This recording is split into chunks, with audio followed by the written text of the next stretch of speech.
8월 17일 뉴스K 시작합니다. 첫 소식입니다. 오랜만에 문재인 대표가 이슈 메이킹을 하고 있습니다. DMZ 지뢰 폭발 등 경색된 남북관계 회복을 위해 오이사 조치를 해제하자는 제안인데 여당은 일단 반대하고 있지만 경제 중심으로 접근한 만큼 야당 비주류들도 이번에는 동조하는 모양새입니다. 안은필 기자와 함께 자세히 알아보도록 하겠습니다. 안녕하십니까? 안녕하세요. 네, 문재인 새정치연합 대표가 연일 남북관계 개선을 강조하고 있습니다. 하지만 여당은 이번에는 시기가 적절하지 않다며 반대를 하고 있는데 알려주시죠. 예, 그렇습니다. 문재인 대표는 오늘 오전 최고위원회의에서 중국 전승절 기념행사에 박근혜 대통령이 참석할 것을 권유한다고 밝혔습니다. 문 대표는 분단으로 고립된 섬에서 탈피해 영역을 확장해야 경제가 지속적으로 성장한다며 그러려면 정부가 동북아 평화와 남북관계 개선에 적극 나서야 가능하다고 말했습니다. 끌려가는 외교가 아니라 주도하는 외교를 해야 한다고 강조한 건데요. 관련 발언 직접 들어보시겠습니다. 살릴 돌파구입니다. 정경련 등 경제계에서도 남북교류협력 신5대 원칙을 제시하며 남북 대화와 동북아 경제권 형성을 주문하고 있습니다. 지금 대한민국 경제의 활로는 한반도 경제 통일밖에는 없습니다. 지금은 이념이 아니라 경제를 위해 한반도 경제 통일의 실현을 위해서 여야가 힘을 모아야 할 때입니다. 문 대표가 어제 밝힌 한반도 신경제지도 구상에 따라 오늘도 통일과 경제를 강조한 건데요. 하지만 여당은 문 대표가 요구한 오이사 조치 해제에 대해 부정적 입장을 보였습니다. 김무성 새누리당 대표는 오늘 최고위에서 오이사 조치안에 포함된 인도적 대북 지원은 적극 확대하고 대통령이 제안한 인도적 교류와 적극적 대화 의지는 우리 당에서 적극 지지하는 입장이라면서도 최근 비무장지대 지뢰 도발을 언급하며 오이사 조치 해제는 적절치 않다고 말했습니다. 국방의 의무를 다하다가 북한의 폭침에 의해서 사망한 46명의 천안함 해군 장병들을 상기하면서 또 최근 비무장지대에서의 지뢰 도발을 생각해서 그 제안은 적절치 않다고 생각합니다. 여당의 거부에 새정치연합은 비전도 대안도 없는 새누리당의 시세머린 비방이라고 재차 반박했는데요. 김영록 새정치연합 수석대변인은 북한의 태도가 바뀌기만을 마냥 기다리는 안일한 자세와 통일대박론은 통일을 위한 주도적 노력을 회피하는 무책임한 자세라며 집권여당의 자세로는 더욱 옳지 않다고 맞받았습니다.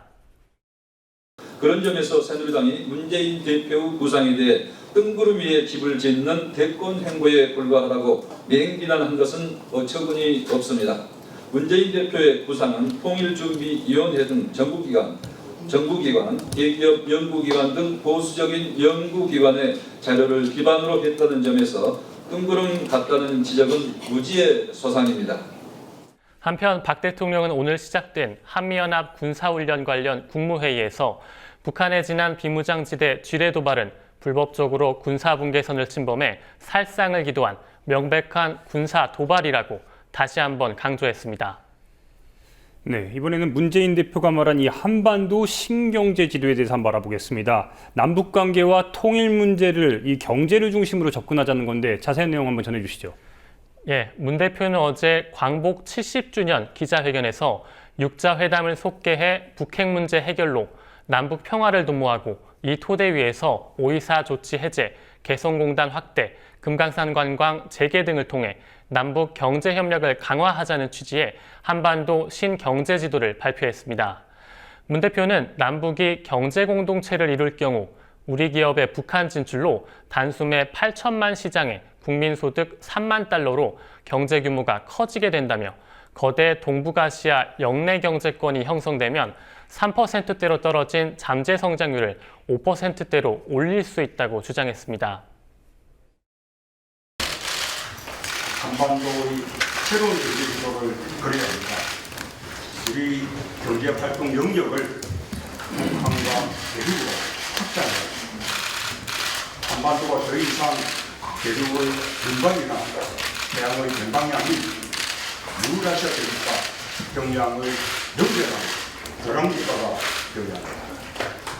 그래야 평화와 공영의 동아시아를 이끌 수 있습니다. 쉽게 말해서 북한과 협동해 경제 성장을 이루자는 건데요. 남북 통일이 경제적으로 이득이 될 것이란 주장은 이미 수차례 나온 바 있지만 박근혜 대통령의 통일 대박론과는 달리 문 대표가 구체적인 실천 방법을 제시하고 있다는 점에서 의미가 있다는 평가가 나옵니다.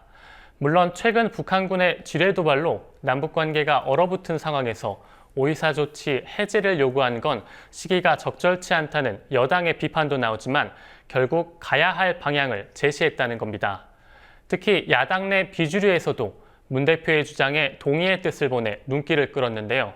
문 대표의 리더십에 강력한 비판을 가하던 박지원 의원은 오늘 자신의 트위터에 문재인 대표의 8.16 기자회견을 전폭 지지한다며 일부에서 당대표보다는 대권 후보 회견이 아니었냐라는 비난을 전제로 한 질문을 하지만 북에서 경제를 찾자는 회견은 우리 당론과 또 저와 완전히 일치한다고 적었습니다.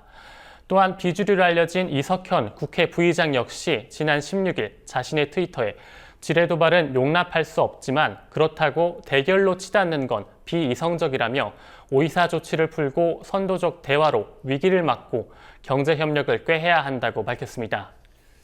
새로운 이슈 메이킹은 어쨌든 한 건데 앞으로 어떻게 새정치연합이 풀어갈지 한번 더 지켜보겠습니다. 네, 다른 소식도 알아보겠습니다. 이종걸 새정치연합 원내대표죠. 어느새 취임 100일을 맞았습니다. 그런데 이제 이 원내대표가 마찬가지로 문재인 대표처럼 경제를 강조했는데 약간 다른 방향이라고요? 예, 그렇습니다. 이종걸 원내대표는 오늘 오후 취임 100일 기자회견을 열고 민생 제1주의를 위해서 경제민주화 시즌2를 열겠다고 밝혔습니다. 문재인 대표가 남북관계 개선을 통한 경제발전을 이야기한 반면에 이 원내대표는 재벌개혁을 통해서 민생이 성장하는 경제를 열겠다고 강조했는데요.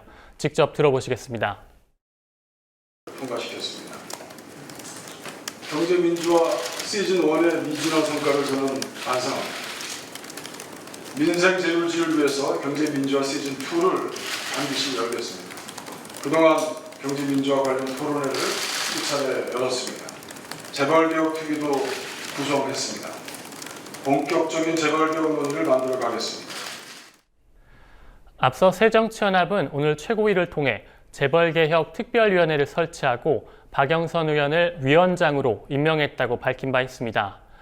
이 원내대표는 또한 절반의 참정권 시대, 참정권 0.5 시대를 끝내야 한다며 독일식 정당명부 비례대표제 도입이 필요하다고 말했고 문재인 대표와 잦은 갈등을 빚었다는 비판에 대해선 갈등의 주역이라는 오해도 받았지만 다양한 소수 의견을 대변해 더 큰 갈등을 막아내는 완충 역할을 했다고 자부한다라고 자평했습니다.